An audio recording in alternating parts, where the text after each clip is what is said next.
Charlène Bachelet est la maman de Letty, 10 ans, atteinte d'un cancer. Sur son téléphone, elle consulte les résultats des dernières analyses menées par l'association, publiées vendredi dernier. Les chiffres ne sont pas alarmants, c'est plutôt correct. On voit par contre au niveau du plomb qu'on est quand même pas loin du seuil dans l'eau de pluie de Pont-de-l'Arche. 7,3 microgrammes de plomb par litre, un chiffre assez élevé, mais en dessous du seuil limite fixé à 10 microgrammes. Lors de précédentes analyses, du plomb avait déjà été retrouvé dans les cheveux des enfants malades. Dans le secteur de Pont-de-l'Arche et d'Igoville, de nombreuses industries sont installées. Elles pourraient, selon l'association, être responsables de ce cluster, d'où ce travail d'analyse.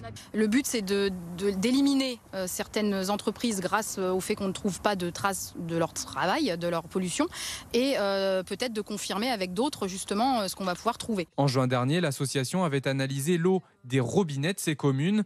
C'est depuis ce site de forage situé en plein cœur de la forêt de Bort-Louviers que l'eau qui alimente une partie de Pont-de-l'Arche est puisée. Il faut bien avoir en tête que l'eau est le produit de consommation le plus contrôlé qu'il y ait.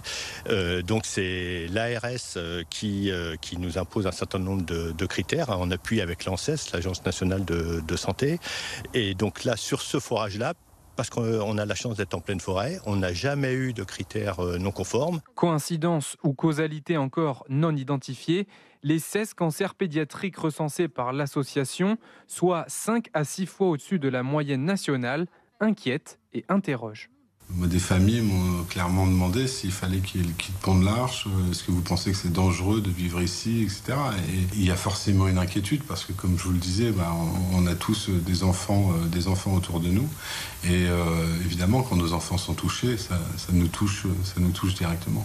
L'association a prévu d'effectuer de nouvelles analyses dans l'eau de la Seine et de l'Eure ces prochaines semaines, avant de poursuivre ses recherches en étudiant les sols du secteur.